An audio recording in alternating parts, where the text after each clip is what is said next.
Buenas tardes, bienvenidos nuevamente a otro estudio sabatino. Si usted se está conectando en Facebook, le recordamos darle seguir a nuestra página para que puedan llegarle todas nuestras notificaciones. Y si usted lo va a ver en YouTube, pues yo lo felicito. Quiero agradecer su sintonía y quiero decirle que a partir de la semana pasada empezamos a estudiar el concilio de Jerusalén, de Hechos capítulo 15, que está en la escritura, y hoy lo vamos a terminar. Pero antes de entrar al estudio y al resumen para hacer las conexiones, querría decirle que si usted tiene alguna duda o algún comentario y usted lo escribe en nuestros comentarios, especialmente en Facebook, nos tomaremos el tiempo de leerlos y de responderlos al aire la próxima semana. Yo quiero empezar quiero con la lectura o el recordatorio de lo que vimos la semana pasada, como los, los fariseos que habían convertido a Jesús llegan a ser parte del movimiento y cómo ellos llegan a Antioquía y provocan una revolución con ese tema de no solo circuncidarse, volverse judíos, sino también guardar toda la ley del Señor. Vimos qué significaba para el judaísmo ser salvos, vimos también un poquito acerca de la ley oral, ¿verdad? Y empezamos con la narrativa de Hechos y cómo Pedro toma la palabra en el versículo 7 y cómo es que él nos deja con la palabra yugo, ¿verdad? Y en esa palabra yugo, pues le quiero recordar Deuteronomio 30:10, que dice: el Señor tu Dios se deleitará en ti si obedeces su voz y cumple los mandatos y los decretos escritos en este libro de instrucción, y si te vuelves al Señor tu Dios con todo tu corazón y con toda tu alma. Este mandato que te entrego hoy no es demasiado difícil para ti, ni está fuera de tu alcance, no está guardado en los cielos, tan distante para que tengas que preguntar quién subirá al cielo y quién bajará para que podamos oírlo. Entonces, la clave está en esta palabra yugo y vamos a continuar. Veamos algo de nuestro Señor, Salvador, Mesías, Jesús, su majestad el Mesías, Señor Jesús, toda la gloria a Él. Mateo 11:29. Mateo 11:29. Llevad mi yugo, otra vez la palabra, sobre vosotros, llevad mi yugo y aprended de mí. Fíjese la secuencia de eventos. Llevad mi yugo sobre ustedes y aprended de mí, que yo soy manso y humilde de corazón, y hallaréis descanso para vuestras almas, porque mi yugo es fácil y ligera mi carga. Está parafraseado Deuteronomio 30:10, donde dice: si te vuelves al Señor con todo tu corazón y con toda tu alma, llevad mi yugo. La palabra yugo es la palabra clave porque es una palabra del primer siglo que se refiere a las reglas que cualquier maestro daba, que Jesús también dio para poder cumplir su palabra. Lo que Jesús les estaba diciendo es que él tenía la correcta interpretación de la Torá. Por eso es que su yugo era fácil, mientras que el de los fariseos era difícil. Es más, Jesús mismo les acusó de hacer a sus proselitos hijos del infierno. yo no quiero caer en satanizar a nadie, pero el judaísmo del primer siglo o la fe farisea del primer siglo era demasiado celosa. ¿Por qué razón? ¿Qué es lo que está pasando acá? Porque el problema de raíz que se traía en la fe de Israel o en Israel era la idolatría. Así que los que exigían la circuncisión lo hacían con la intención de volver judías a estas personas para que no regresen a sus dioses, para que no vuelvan a la idolatría y para que ellos puedan tener toda la confianza de absorberlos a una comunidad que les va a dar a sus hijos en matrimonio y que va a continuar una sobrevivencia del estudio de la escritura. No era una mala intención, era cerciorarse de que ellos no se iban a paganizar. Porque el paganismo del primer siglo era impresionante, era muy impresionante y hay demasiado, y la semana pasada leímos cómo de primero querían adorar a Pedro y a Pablo y a Bernabé, y luego cuando ellos se rehusaron, cómo los apedrearon. El paganismo, la idolatría estaba muy enmarcada en el ADN espiritual de los creyentes del primer siglo. Y ellos tenían que tener la garantía de que estas personas no se iban a paganizar. Cuando nosotros recibimos a alguien en nuestras congregaciones, no veríamos bien que a la hora de salir de nuestras congregaciones estas personas fueran a consultar los muertos, a fumarle el puro a no sé quién por no sé dónde, a tener prácticas hechiceras. Bueno, no lo veríamos bien.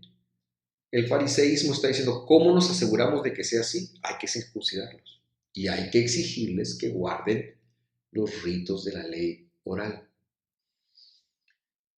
Pero, porque si no, no van a ser salvos.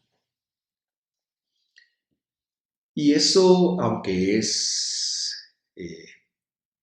porque en el judaísmo al día de hoy hay una regla.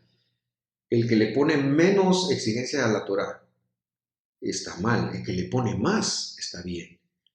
Y en el rabinato también se enseña que hay que guardar la Torah, pero como ellos te dicen, como dice la ley oral, ¿verdad? Y eso no iba bien con Jesús y no fue bien con Pablo. El yugo son los cercos que se ponen, que un líder pone a sus discípulos. Le pongo un ejemplo del mundo cristiano para que quizás se pueda expandir. Es un poquito difícil y quizás voy a ser un poquito controversial con lo que voy a decir, pero en muchas iglesias cristianas está prohibido que sus miembros toquen el vino, el alcohol, el vino. En la Biblia, lo que está prohibido es la borrachez, la embriaguez.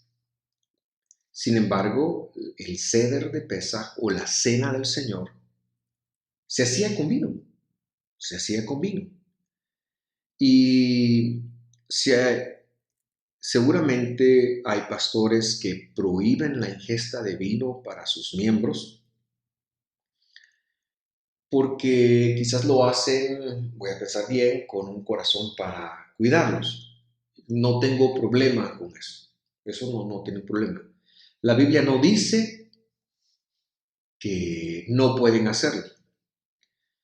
Lo que estaría mal es que el pastor venga y dice, y si usted prueba una gota de licor, entonces está en pecado, pierde sus privilegios o lo que sea, porque la Biblia no dice eso. Entonces el pastor está poniendo un cerco para cuidar a sus ovejas. Pero si él viene y dice que eso es pecado, entonces se está cayendo en algo similar a lo que estaban cayendo aquí los del yugo fariseo.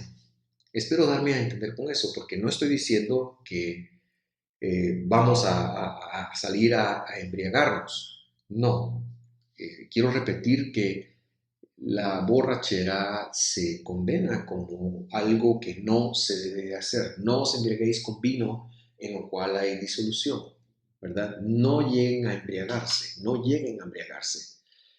Pero Jesús tomó vino y el vino culturalmente fue algo que formó parte de la vida de la gente bíblica. No le podemos prohibir a nadie que se tome una copa de vino. Sin embargo, si alguien tiene problema con ello y no se puede controlar, esa persona no debe tomar. Para eso están las leyes del Nazariato. Pero bueno, solo quería hacer una equivalencia cristiana del siglo XXI. Pero con esta explicación nosotros podemos inferir que cuando los fariseos dicen que se guarden la ley de Moisés, no se refieren solamente a lo que está escrito.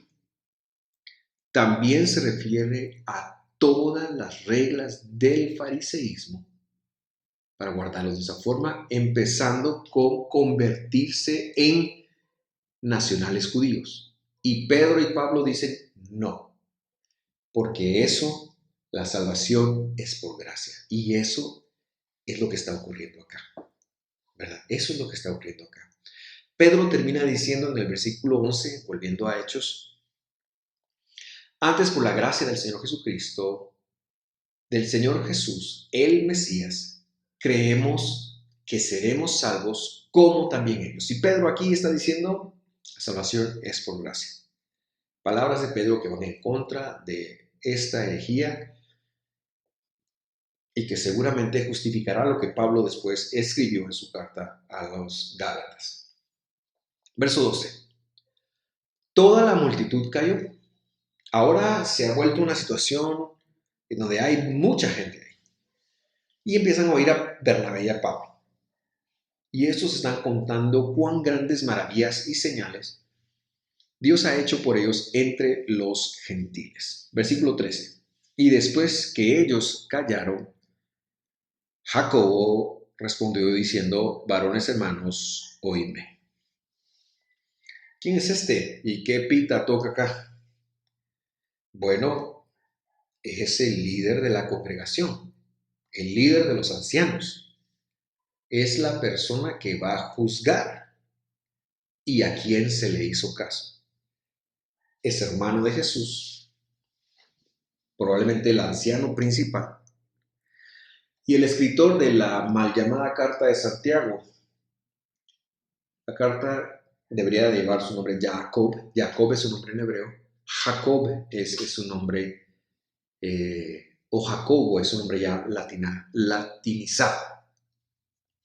En su carta, él se autodefine también como un siervo de Jesús. Este hombre va a regular. ¿Por qué razón?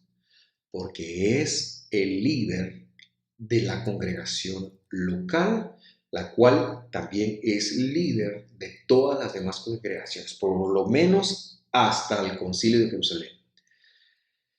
Ya en la década de los 60 eso empieza a cambiar, pero bueno, eso ya lo hemos estudiado. Por eso estudiamos historia primero y si usted necesita consultarlo, los videos están ahí en YouTube. Hechos 15, 14, vamos ahora. ¿Qué dice este hombre? Este hombre dice, Simón ha contado cómo Dios primero visitó a los gentiles para tomar de ellos pueblo para su nombre. Pueblo para su nombre. ¿Pueblo para qué nombre? Para el nombre de Dios. ¿Y cómo se llama el pueblo de Dios? Se llama Israel. Versículo 15. Y con esto concuerdan las palabras de los profetas. También conoce Biblia. De Isaías, Jeremías, de Ezequiel, Oseas, Joel, Amós, Abdías, Miqueas, Nahum, todos ellos. ¿Cómo está escrito? Versículo 16. Después de esto volveré, esta es una profecía que está en Miqueas, no estoy mal, y restauraré la tienda caída de David, el tabernáculo de David que estaba caído, y repararé sus ruinas y lo volveré a levantar. Este hombre conoce Biblia y hace una legislación basada en la Biblia. Él no va a incorporar a los gentiles tan solo porque es bueno políticamente, sino él tiene un conocimiento escritural. Versículo 17. para que el resto de los hombres busque al Señor. Y todos los gentiles, sobre los cuales es llamado mi nombre, dice el Señor, que hacen todas estas cosas. Versículo 18. Conocidas son a Dios desde el siglo, desde la era, dice ahí, todas sus obras. Por lo cual yo juzgo. Las Biblias católicas dicen yo opino. ¿Por qué? Porque si este juzga, este es el líder, y Pedro no cuenta, y toda la teoría de que fue el primer papa se les cae. Por eso dice, por lo cual yo juzgo. Pero en el griego dice yo juzgo. Que los gentiles que se convierten a Dios no han de ser inquietados. Yo muchas veces le he tirado sin misericordia a los traductores y quizás debiera tener un poquito más de misericordia. Lo que no puedo aceptar de alguna manera es que la teología, que se interprete teológicamente, sino que se debería interpretar lingüísticamente.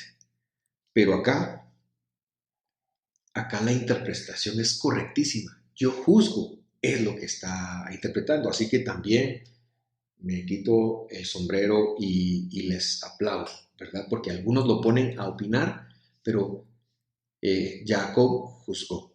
Y tomando la autoridad, será él el que defina cómo se van a incorporar a los gentiles, cuál va a ser el cerco para los gentiles. ¿Por qué es importante esto? Ya lo dije. Porque cuando se recibía a alguien, se le absorbía la vida en la comunidad y se le consideraba como parte de ese cuerpo, y esa persona que era incluida empezaba a reproducir, podía dar en matrimonio a sus hijos, porque se mantenía una pureza y porque la idolatría ya no iba a ser parte de eso. Por eso es que Jacob tenía que establecer un protocolo que le garantizara a los demás miembros de la comunidad que estos nuevos que se estaban incorporando dejaran los ídolos. Y es muy difícil, perdón, es muy distinto convertirse hoy a la senda del Señor que convertirse en esta época. Todo el mundo sabe quién es Jesús y sabemos cómo orar y muchas cosas. Pero el contexto de esta gente era distinto. Nadie sabía quién era Jesús y la gente venía con muchas tradiciones idólatras. Por eso, en el versículo 20, leemos, sigue hablando Jacob, escribirles que se aparten de las contaminaciones a los ídolos, de fornicación, de lo ahogado y de sangre. Porque Moisés desde los tiempos antiguos tiene en cada ciudad quien le predique en las sinagogas, donde es leído cada sábado. Esto ha sido tan mal entendido que muchos han llegado a decir que esta regulación que Santiago dice aquí es lo que sustituye a la ley del Señor. Si eso fuera así, yo le pregunto a usted, ¿por qué no están aquí los 10 mandamientos? ¿Por qué no está aquí, no sé, no matarás? ¿Será que los hijos de los gentiles que iban a entrar al movimiento ahora podían matar? La respuesta es no, y la respuesta es que el verso 20 y el verso 21 tienen que leerse juntos porque si no, no nos da sentido. Algunos dicen también que aquí lo que Jacob hizo fue darle las leyes de Noé. Las leyes de Noé es un invento fariseo posterior a esta época, entonces debemos ir descartando eso. ¿Qué está haciendo Jacob? ¿Qué está haciendo? Les dice a los no judíos que no deben de hacerse judíos. Esta es una victoria para Pablo. Pero lo que le está diciendo es que deben de hacer 3 cosas. 1, apartarse de las contaminaciones de los ídolos. 2, de la fornicación. Ahora, esta no es la fornicación normal entre parejas, sino es la fornicación ritual. Había un culto muy regado en el mundo romano que se tenía sexo con prostitutas o prostitutos sagrados. Ese forno es lo que está atacando Jacob aquí. De lo ahogado y de sangre se refiere a no sacrificar animales como el rito que se tenía en muchos cultos paganos, ahogándolos y no beber la sangre de ellos. Lo que Jacob está diciendo es que los gentiles pueden entrar si se empiezan a abstener de estas cosas. Verso 21. Porque esa palabra es vital y es correcta, porque Moisés desde los tiempos antiguos tiene en cada ciudad quien lo predique en las sinagogas donde es leído cada sábado. Entonces, ¿qué está diciendo? Que ellos para empezar tienen que cumplir esto, porque Moisés se va a leer cada sábado y aquí yo quiero explicarle algo.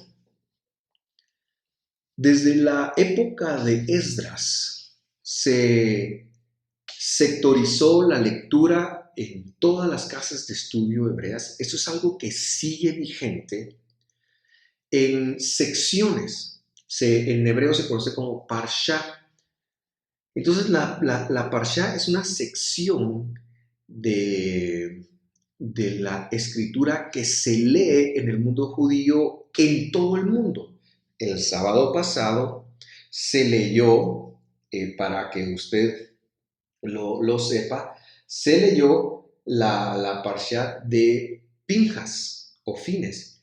Este sábado, hoy, se va a leer la parsha de Matot Masei en todo el mundo. Entonces, en las sinagogas, que es a donde los gentiles van a empezar a asistir, eso tienen que tenerlo muy claro, se va a leer cada fin de semana una porción y el gentil va a empezar a aprender la ley del Señor para que la empiece a guardar. Eso es lo que está diciendo Santiago. No está diciendo que hay que tirar la ley del Señor y que ahora solo se abstenga de ídolos y que no, no es para nada está diciendo eso. Lamentablemente el cristianismo lo ha interpretado así. Pero es bueno que nosotros empecemos a estudiar y a cambiar esa forma de pensar porque sería impropio de Santiago decirlo. Si no, ¿por qué no nos dio mandamientos como escucha al Señor, nuestro Dios, el Señor uno es, y lo amarás con todo tu corazón, con toda tu alma? Jesús dijo que será el más importante. Debió habernos dado eso si iba a quitar la Torah Santiago, pero no la está quitando. Lo que está diciendo es que los gentiles no van a entrar con todas las regulaciones rabínicas fariseas, sino que van a empezar con eso y luego sábado a sábado se van a instruir porque se lee la Torah, una sección de 3, 4 o hasta 5 capítulos cada sábado, se explica y cuando hay alguna cita o fiesta del Señor, se explica esa cita, se explica ese tiempo. El gentil va aprendiendo y el gentil va actuando. Por eso, queridos televidentes o queridas personas que nos sintonizan, en el mundo gentil cristiano hubo que deslegislar la Torá 150 años después, o bueno, 100 años después de esto. En el 150 se empiezan a sacar las costumbres de Torá que los gentiles tenían. Pero eso ya fue una idea de Roma, de los presbíteros romanos, especialmente don Justino y don Aniceto, que en Roma empiezan a cambiar las cosas. Pero todo el mundo, las congregaciones todas de Pablo, sentaban, oían la Torá y decían, bueno, esa es la manera como tenemos que vivir. Eso fue lo que ocurrió los primeros hasta el año 150 de nuestra época. Jacob, entonces lo que les dice, para entrar deben de apartarse de las contaminaciones de los ídolos, deben de abstenerse de la fornicación ritual, que era muy común por el culto de Afrodita, Diana y las deidades femeninas que abundaban en ese entonces, de lo ahogado, rito muy conocido en que se ofrecían los animales ahogados a deidades, y lo que tiene que ver con sangre, que la ofrecían o se la tragaban, ¿verdad? Y luego termina diciendo, porque Moisés, desde tiempos antiguos, para ser exactos, más de 250 años antes, Él tiene quien lo lea. Es decir, si los vamos a meter a la sinagoga, ellos se van a empapar. No solo se van a empapar de eso, se van a empapar, perdón, de los profetas. Irán aprendiendo cada Shabbat la Torah del Señor y se van a empezar a instruir y el Espíritu Santo va a hacer la obra, porque en la Torah del Señor es que nos dice cómo nosotros vamos a alcanzar sus promesas.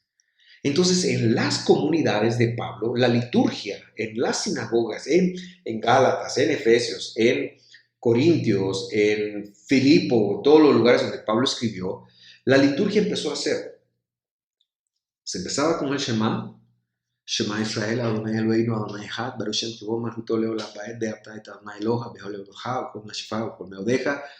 La pronunciación, olvídese porque esa sí no me la sé, pero así lo aprendí a decir. Esa es la oración del Shema. Luego, la lectura pertinente de la Torah, que esta semana, pues hoy nos toca Matot Masei, que es Números, capítulo, ahorita le averiguo, lo tengo, ese dato lo tengo acá de una vez. Números 30, del 2 al 36, 3. Es la lectura de este sábado en todo el mundo. Luego, la explicación de la Torah en griego. Luego, una lectura de la Haftarah, son los profetas y su respectiva explicación. Y por último, unos 30 años después de este evento, se empezaron a leer las cartas de Pablo. Eso sí, en Roma se leía la carta que Pablo había enviado a los romanos. En Corinto se leían las 2 cartas o 3 que Pablo envió a los corintios. En Galacia, en todas las ciudades se leían las cartas, la carta de Galacia.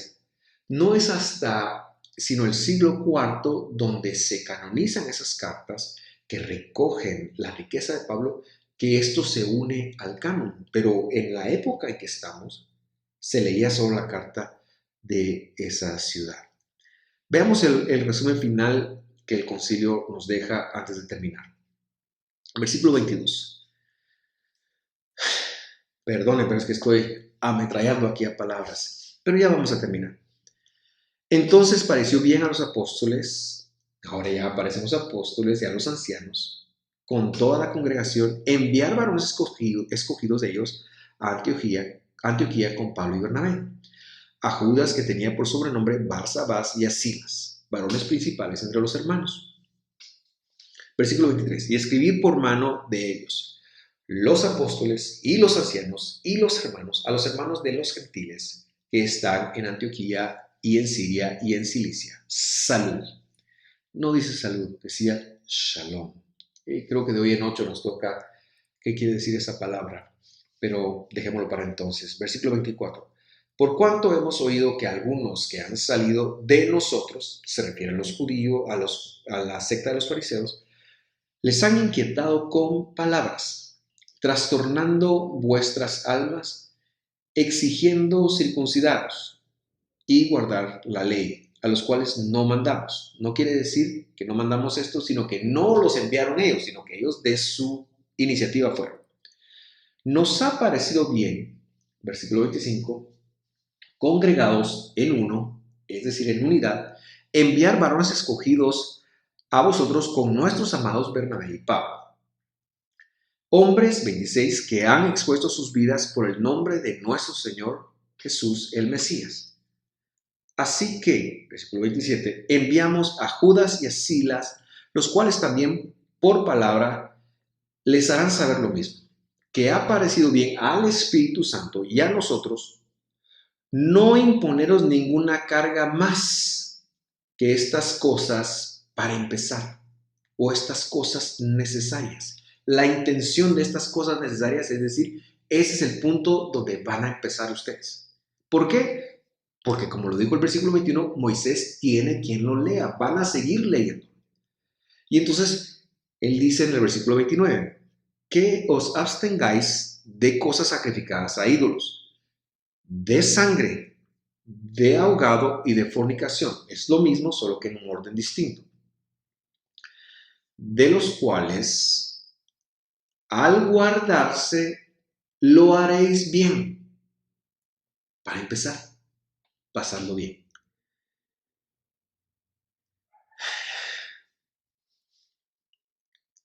Claro que Pablo lleva la explicación a esta iglesia, a la iglesia de Antioquía, pero históricamente podemos comprobar que eso fue lo que empezó a pasar. Dice que lo recibieron con alegría, lo recibieron con gozo y que también ellos empezaron a exponerse a las enseñanzas que empezaron a cambiar sus vidas. Queridos hermanos, la intención original del concilio de Jerusalén era para clarificar si había o no que judaizar a los gentiles. La respuesta es no había que judaizarlos y Pablo tratará más de eso en su carta. Pero no era tampoco que se anulara la ley del Señor como históricamente se ha hecho en el cristianismo. Así que yo lo invito a reflexionar y a pedirle mucho a Dios y que Él ponga la confirmación en su corazón.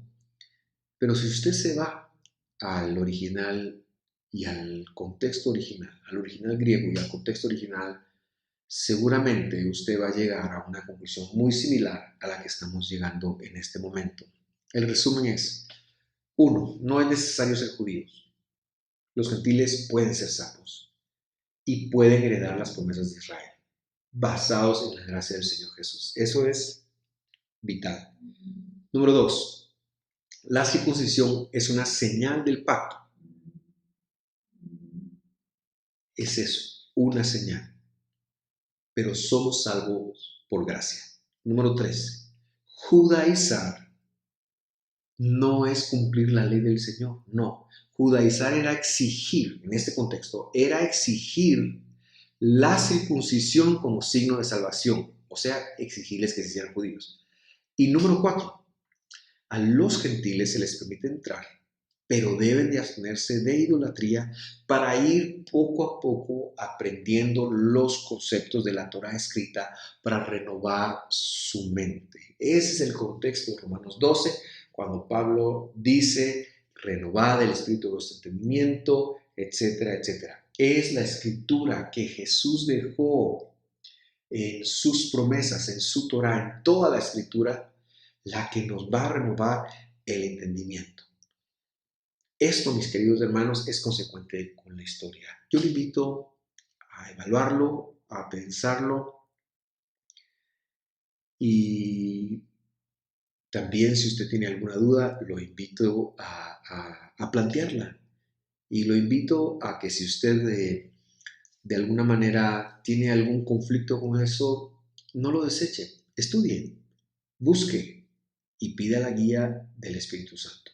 Vamos a terminar acá, agradecerle por su sintonía y desearle que termine de tener una buena tarde de sábado y que Dios lo bendiga. Los esperamos la próxima semana cuando ya empezamos a leer varios versículos de Gálatas. Un fuerte abrazo.